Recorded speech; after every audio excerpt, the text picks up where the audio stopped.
افسانہ نگار ہیں. میں ان سے ملتمس ہوں ڈاکٹر ریاض سعودی توحیدی صاحب سے کہ وہ اپنے تاثرات بہت شکریہ جناب. سبھی معزز احباب کی خدمت میں سلام محبت اس شعر کے ساتھ.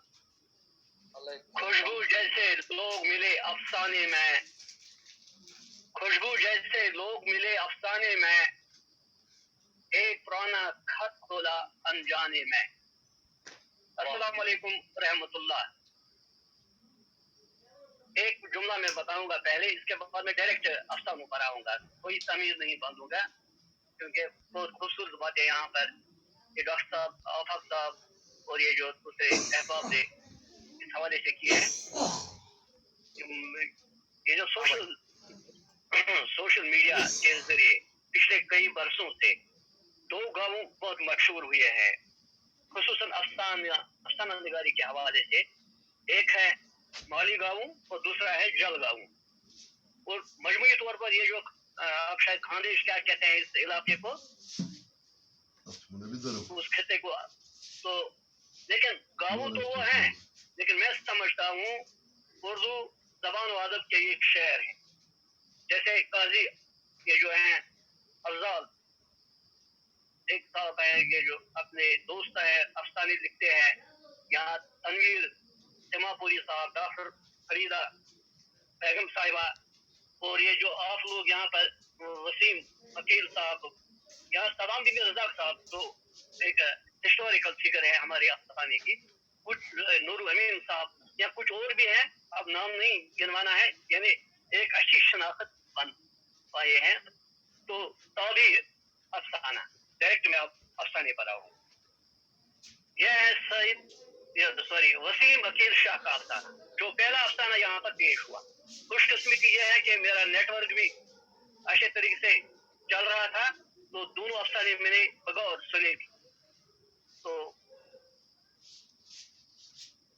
ایک علامتی یہ افسانہ جو ہے، افسانہ ایک علامت اور راست بیانیہ کا دلچسپ افسانہ ہے، یعنی تعبیر افسانہ. دو چیزیں یہ جو ہے اسلوبیاتی طور پر نظر آتی ہے، یعنی علامتی اظہار بھی ہے اور راست بیان میں 2 in 1 میں ہے یہ. اور خواب جیسی صورت حال لے، کہیں کہیں اس میں فینٹیسی فکشن کی فضا پیدا کرتی ہے. یہ ٹیکنیکلی میں بتا رہا ہوں یہ پوائنٹ اس میں. اب کہانی یا کردار کی بات کریں تو ظاہر ایسا لگتا ہے یہ استاد کی کہانی ہے، لیکن جب افسانے کی کہانی کی گہرائی میں چلا جائے، دیکھا جائے، تو تنقیدی نقطہ نگاہ سے یا تھیوریٹیکل بنیاد پر اگر اس کو ڈیکنسٹرکٹ کریں گے، ہم تشکیل سے گزاریں گے، تو موضوع ایکسپینڈ ہو جاتا ہے. یہ صرف ایک استاد کی کہانی نہیں رہتی ہے. تو پھر کردار کی کیا کہانی، کیا اہمیت ہے اس میں، وہ کیسے اپنے آپ کو ایکسپینڈ کر رہا ہے، کیسے ہم کہہ سکتے ہیں. تو وہ میں بتاؤں گا. مجموعی طور پر جو ہے کہانی انسان کے زمین پر اترنے اور یہاں پر زندگی کے نشیب و فراز کی داستان معلوم ہوتی ہے. مجموعی طور پر یہ افسانہ مجھے علامہ اقبال کی نظم روئی ارضی آدم کا استقبال کرتی ہے کا فکشن روپ نظر آیا. کھول آنکھ زمین دے، فضا حلق دے، فضا دے، مشرق سے ابھرتے ہوئے سورج کو ذرا دے. انسان کو جب، آدم کو جب جنت سے نکال کر زمین کے حوالے کیا گیا، زمین پر اتارا گیا، وہ اسی طرح پریشان تھا جس طرح یہ کردار نظر آتا ہے، خوف ہے. بعد میں اس نے زمین کو پھولوں سے سجایا، نشیب و فراز سہے، ستم سہے، تو زمین کو جنت نما بنانے کی کوشش کی. تو یہاں پر وہ چیزیں بھی ہمیں نظر آتی ہے. افسانہ تخلیقی اور اسلوبیاتی طور پر ایک بہترین افسانہ ہے، اس میں کوئی شک نہیں، کیونکہ افسانہ صرف کہانی نہیں ہوتا ہے، تخیل، امیجنیشن سے زیادہ تخلیقی تخیل، کریٹو امیجنیشن کا حامل ہونا چاہیے، وہ چیز اس افسانے میں نظر آتی ہے۔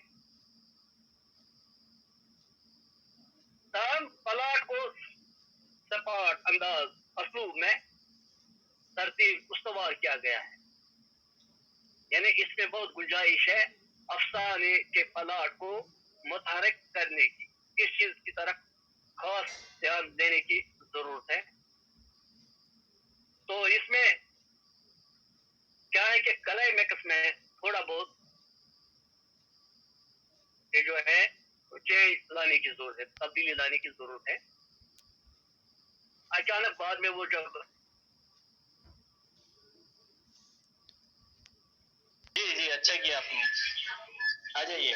اب یہ اس کے بعد جو دوسرا افسانہ ہے یہ ہے وہی امام صاحب کا پس مرگ۔ تو وحید صاحب کا افسانہ پہلی بار میں نے سنا، افسانے سے زیادہ جو انہوں نے پہلے افسانہ کے حوالے سے ہیلو جی آپ کی آواز آ رہی ہے؟ آواز آ رہی ہے، لیکن وہاں پر کچھ گڑبڑ ہو رہا ہے سسٹم میں۔ نہیں سر، آپ کی آواز برابر آ رہی ہے، آپ پلیز بولتے رہیں۔ تو اس میں جو افسانے کے حوالے سے علامت اور یہ جو ابہام اور اسلوب کی باتیں انہوں نے پہلے واضح کر دی تو وہ مجھے بہت پسند آئی۔ یہ افسانہ زبان و بیان اور اسلوب کی عمدہ پختگی کی عکاسی کرتا ہے، وہی امام صاحب کا افسانہ۔ اس افسانے کی یہ بھی خوبی پسند آئی کہ یہ نیم علامتی اسلوب کا حامل ہے۔ وہاں پر یہ جو تھا وسیم صاحب کا افسانہ، میں نے وہاں پر عرض کیا نا کہ وہ علامتی اور راست بیانیہ پر اس کو لکھا گیا ہے، اس کو ہوا ہے، تو یہ جو ہے نیم علامتی ہے۔ خیر اور شر کی فطرت، گڈ اینڈ ایول نیچر ہوتی ہے۔ یہ افسانی جو ہے گڈ اینڈ ایول نیچر، سلیم ایک ساجہ فطرت انسان ہوتا ہے اور صحت جمال ایک مالکیت فطرت کردار انسان اشد، یعنی پھر دونوں مرنے کے بعد دونوں کی جو فطرت ہے وہ چینج نہیں ہوتی ہے، تبدیل نہیں ہوتی ہے۔ پوری کہانی اسی موضوع کے ارد گرد گھومتی ہے۔ افسانے کا زیادہ ہونے کے باوجود میں سمجھتا ہوں کہ اس کا جو پلاٹ ہے اور جو کردار نگاری ہے وہ سپاٹ انداز کی نظر آ رہی ہے۔ مرکزی کردار سلیم جو ہے، اصل میں مرکزی کردار دو ہے اس میں، لیکن سلیم مرکزی کردار اول ہے، کیونکہ کہانی کا پورا فوکس اسی کی جو فطرت پر ہے، بعد میں جمال آتا ہے، اور جو دو کردار ہے وہ تو کہانی کو آگے بڑھانے کے لیے ہے۔ تو سلیم کی فطرت جو ہے، جیسے ڈاکٹر صاحب نے دوسرا جملہ کہا اس کے کلائمیکس کے بارے میں، اس کو چینج کرنے کی ضرورت ہے اسلامی نقطہ نظر سے، کیونکہ جب دنیا میں بھی یہی حال ہے دونوں کا، یعنی ایک کی جیت وہ ہے جمال کی، مالیت کے حساب سے، شرافت کی بنیاد پر سلیم پیچھے ہی ہے، تو وہاں پر بھی یہی، تو پتہ نہیں افسانہ نگار کے ذہن میں اس